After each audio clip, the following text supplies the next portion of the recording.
अनजाने में ही सही, लेकिन गुरु गोविंद ने आज भगवान विष्णु का इतना बड़ा अपमान किया। देखिए ये वीडियो। उस दिन मैं बहुत खुश था। खुश होकर अपने घर से निकला, ट्रेन में बैठा। ट्रेन में मैं ऐसी जगह बैठ गया जहां पर कुछ श्रद्धालु लोग बैठे थे।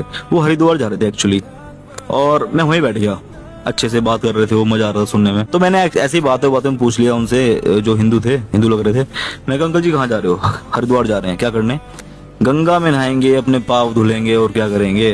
मैं कहा, अंकल जी पाप धुल जाते हैं गंगा में नहाने से? कह रहे, क्यों नहीं धुलते, सब सब कहते हैं धुलते हैं। तो जो उस पानी के अंदर, गंगा जी के अंदर कछुए, मछली, मेंढक, सांप जो भी रह रहे हैं, वो तो उसमें रहती ही हैं। उनका क्यों नहीं कल्याण हो गया गंगा में पानी नहाने से? ये फ्रॉड रामपाल का एक चेला है। जैसे इसका बाबा बनाता है झूठी कहानियां शास्त्रों के ऊपर अपनी पुस्तकों में, वैसे ही अपनी वीडियो में झूठी कहानी बनाता है। और इसको हर बार ट्रेन में ही कोई ना कोई मिल जा रहा है। ये ट्रेन में ही रहता है 24 घंटे। ठीक है, खैर मैं आपको आज की वीडियो की बात समझाता हूं। अगर उस ट्रेन में आपने मेरे से ये बात पूछी होती ना कि मछलियां हैं, मेंढक हैं, उनका कल्याण क्यों नहीं हो रहा गंगा में रहने से, तो सबसे पहले मैं लानत भेजता आपको, उसके बाद धिक्कार भेजता आपके गुरु को, जो इतना ज्यादा मतिहीन है, जिसने आपको ये तक नहीं समझाया है कि भोग योनि में और कर्म योनि में अंतर क्या होता है। ठीक है, ये जो मछलियां, मेंढक आदि गंगा में रहते हैं ना, ये भोग योनि है, ये कर्म योनि नहीं है। इनके लिए ज्ञान व्यर्थ है, इनके लिए एजुकेशन व्यर्थ है, इनके लिए सामाजिक व्यवहार व्यर्थ चीजें हैं। कितना भी समझा लीजिए नहीं समझेंगे ये, क्योंकि इनके लिए ज्ञान आदि नहीं बना होता, एजुकेशन नहीं बनी होती, ना ये अपनी प्रवृत्ति से जाकर के उल्टा कोई कार्य कर सकते हैं। ठीक है, ये मनुष्य के लिए होता है ज्ञान सारा, उसको अर्जित करके मनुष्य जब गंगा में जाता है, अपने पापों का पश्चाताप करता है वहां जाकर, तब उसको पापों से मुक्ति मिलती है। ठीक है, मछली देखी कभी कोई पश्चाताप करती हुई? तो ये इनके गुरु की बुद्धि का स्तर है। ठीक है, अब अगली बात यह आती है कि आपके सतलोक आश्रम में जो छिपकलियां हैं, उनका मोक्ष क्यों नहीं हो गया भाई? तुम्हारे यहां तो मोक्ष का होलसेल डिपार्टमेंट चल रहा है। क्योंकि एक जो छिपकली है या मच्छर है या कॉकरोच है या मछली आदि जो है, इनके लिए ज्ञान नहीं होता। आईएएस के कमरे में भी यदि कोई आईएएस के क्लासरूम में कोई मकड़ी होती है, कोई छिपकली होती है ना, तो वो आईएएस नहीं बन जाती। इतनी सी बुद्धि जिसके गुरु के पास ना हो, इतनी सी बुद्धि जिस गुरु ने अपने शिष्य को ना दी हो, उस पर मैं लानत भेजता हूं और धिक्कार भेजता हूं ऐसे गुरु के ऊपर। अब मैं पहले इसे इसका जवाब दे दूं कि इसने कहा है कि मछली आदि जीव जंतु हैं, सब भोग योनियां हैं, वो शिक्षा ग्रहण नहीं कर सकती, ज्ञान नहीं ग्रहण कर सकती। ये प्रेमानंद जी की बात मान जाए। चल भाई प्रेमानंद जी की बात सुन ले। एक तितली की गुदा में कांटा डाल के छोड़ दिया था मांडव ऋषि ने, तो शूली अंदर डाली गई थी। एक बाण से ऐसे उठा करके सांप को कांटों की झाड़ी में फेंक दिया था, तो 6 महीना बाणों की सैया पे भीष्म पितामह जी रहे। हम तुम क्या चीज हैं? बड़े बड़े ऋषि मुनियों को भोगना पड़ता है, इसलिए डरो तुम्हारे द्वारा कोई पाप ना हो जाए। अब और तू मुझे वो ये डर बता दे तुम्हें भाई निडर कर कि देगा। प्रेमानंद जी स्वयं कह रहे हैं कि पितामह भीष्म स्वयं गंगा पुत्र थे, स्वयं गंगा माता के पुत्र थे, वो भी कर्म से नहीं बच सके। तो उनको क्या ज्ञान नहीं था? क्या उनको बुद्धि नहीं थी? तो मूर्ख आदमी, तू अनजाने में ही सही भगवान विष्णु, ये जो गाली दी है ना, वो भगवान विष्णु को गाली दी है तूने। भगवान विष्णु को गाली क्यों दे रहा भाई? अब ये गधा विचार लगाएगा कि मैंने बोला तो था संत रामपाल जी महाराज के लिए, लेकिन ये अमिताभ कह रहा है कि भगवान विष्णु के लिए मैंने ऐसे शब्द अनजाने में बोले हैं। चलिए आपको प्रमाण दिखाते हैं, इसने भगवान विष्णु के लिए भी ऐसे शब्द अनजाने में ही सही, लेकिन ये भगवान विष्णु के लिए बोले गए हैं। चलिए देखते हैं। ये हम आ चुके हैं गरुड़ पुराण में, और यहाँ बाकायदा गरुड़ जी और विष्णु भगवान की वार्ता चलती है। इस पूरे गरुड़ पुराण में केवल विष्णु भगवान और गरुड़ जी का वार्ता होता है। ठीक है, गरुड़ जी और विष्णु भगवान विष्णु की संवाद है। चलिए हम आगे देखते हैं इसमें। यहाँ पे हम 16वें अध्याय में आ चुके हैं, और यहाँ भगवान श्री भगवान वाच है ना।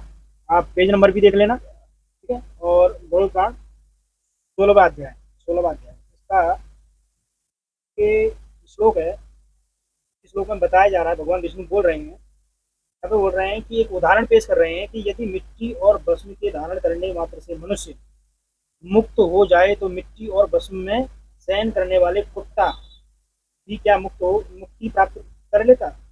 भगवान विष्णु ने उदाहरण दिया है कि यदि मिट्टी भस्म रमाने से मुक्ति हो जाती तो कुत्ता भी मुक्त हो जाता, क्योंकि कुत्ता तो हमेशा मिट्टी में रहता है ना। जैसे गुरुकुल गोविंद बहुत लंबा टीका लगा के रखता है, तो ऐसे ही ये उदाहरण दिया है कि मेंढक और मत्स्य यानी मछली, मेंढक और मछलियां आदि जलचर जीव जंतु से लेकर मृत्यु पर्यंत गंगा नदी में निवास करते हैं, तो क्या वे योगी हो जाते हैं?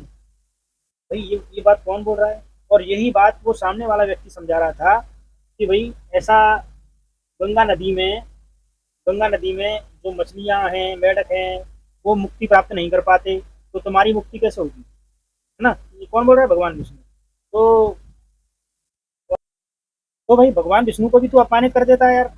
शास्त्र इतने रखे पड़े हैं तेरे पास, शास्त्रों को समझने की समझ है नहीं है तेरे अंदर, और वैसे ही एक जो रट्टा मार के रखा है तूने कि भाई यहाँ पे मुझे ये देखना है, विष्णु भगवान को सिद्ध करना है, लेकिन विष्णु भगवान की बातों को नहीं मानना है तुझे। एकदम गधा और मूर्ख है तू। चल आगे की और तेरी चर्चा देख लेते हैं। संत रामपाल जी महाराज के खिलाफ तू कितना जहर उगलेगा, चल देखते हैं। स्त्रियों के लिए भी कही जाती है, कली के अधिक समय व्यतीत हो जाने पर स्त्रियों में स्वेच्छाचार बढ़ जाएगा, वह काम, लोभ और मोह में रची रची रहेंगी। क्या इनकी माता बहनें भी घर पर ऐसी ही हैं? तो भाई अब ये स्वीकार करो कि तुम्हारे घर में जो माँ है, बहनें हैं, तुम्हारी जो बेटियां हैं, वो सबकी सब व्याभिचारिणी स्वेच्छाचारणियां हैं, क्योंकि यहाँ ये बात लिखी हुई। अब गुरुकुल गोविंद देख ले यार, तेरी छोटी बहन ये गंगा के किनारे क्या कर रही है? ये थोड़ी सी ठीक लग रही है ना? व्यभिचारी तो नहीं लग रही है ना? थोड़ा गौर करके देख थोड़ा सा। फाइनली मैं एक आईडी दिखाऊंगा, इस साइड में देख सकते हैं आप आईडी को। इसके लोगो पर ओम छपा हुआ है और ये आईडी गुरुकुल गोविंद की है। आप पहचान सकते हैं बाकायदा ये आईडी गुरुकुल गोविंद की है। अब मैं आपको दूसरी फोटो दिखाता हूँ। इस आईडी से एक वीडियो में कमेंट किया गया है, और एक कमेंट क्या किया गया है ये देखिए आप। इस पर लिखा है कि ये सनातन नहीं, ये अनपढ़ता है। अब मैं आपको एक वीडियो दिखाता हूँ, इस वीडियो को देखिए आप। अगर इस गंदे पानी को तू अनपढ़ता बता रहा है तो इस वीडियो को क्या बताएगा? जरा वीडियो को देख जरा ध्यान से। ये हाल है गंगा जी का, और जल देखिए आप, एकदम काला जल है। और यहाँ देखिए कितनी पन्नी है, कितनी गंदगी है। और केवल यही नहीं, गंगा जी के पूरे घाट पर, और ये घाट है ब्रज घाट, सब तरफ कूड़ा कूड़ा, जहाँ देखो वहीं कूड़ा। हम गंगा जी का ये हाल कर दे रहे हैं, क्या हम गंगा जी को स्नान करने लायक छोड़ेंगे? इसका जल देख रहे हो, काला जल है, क्या ये पीने लायक रह गया? और ये मानव के लिए तो रहा ही नहीं, अपितु इसमें जो जीव जंतु रह रहे हैं उनके लिए भी नहीं रहेगा। चारों तरफ पॉलीथीन है, इतनी भीड़ है। आज सोमती अमावस्या पर ये गंगा जी हैं। ये मूर्ख आदमी क्यों समाज में अपनी थूथू करा रहा है मेरे भाई? मैं 2-4 लालत तेरे मुंह पे थूकता हूँ, 2-4 नहीं 8-10 थूकता हूँ। लालत है तेरे पे जो तू भगवान को भी नहीं छोड़ रहा है गाली देने में। अबे कुछ तो सोच समझ के बोला कर, कुछ तो सोच समझ के बोला कर। जो लोग मेरे बड़े भाई, जो लोग इस वीडियो को देखकर बातों को समझ रहे हैं और ज्ञान को समझ रहे हैं, तो उनसे रिक्वेस्ट है कि इस गपोड़ी भाई के लिए एक प्यारा सा कमेंट करें और बताएं अपनी राय कि क्या गंगा में स्नान करने से शरीर को या आत्मा को कोई लाभ मिलेगा? आत्मा तो दूषित होगी ही होगी, लेकिन शरीर भी दूषित हो जाएगा इसमें स्नान करने से। तो मैं चाहूँगा कि आप इस वीडियो को ज़्यादा से ज़्यादा शेयर करें, अपने यार दोस्तों के पास भेजें और लाइक करें और चैनल को सब्सक्राइब जरूर करें।